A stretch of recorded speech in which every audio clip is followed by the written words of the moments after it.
du coup, donc on va préparer une purée de citrouille. Donc là, en fait, on a déjà cuit les produits à la vapeur.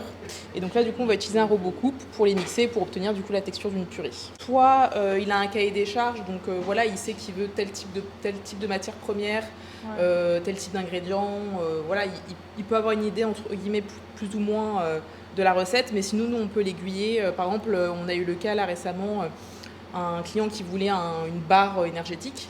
Donc il avait plus ou moins le type de produit qu'il voulait mettre dedans, mais il ne savait pas forcément la quantité et quel type d'ingrédients exactement choisir pour être en cohérence avec les produits du marché.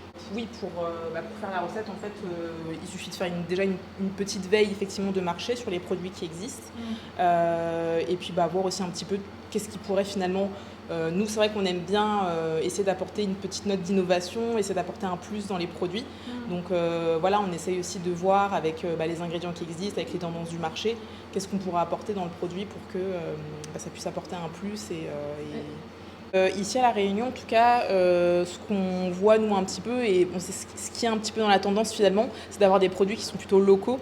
Donc là, c'est vrai que souvent les clients ils vont plutôt favoriser la qualité des produits et le côté local des ingrédients qu'ils vont utiliser.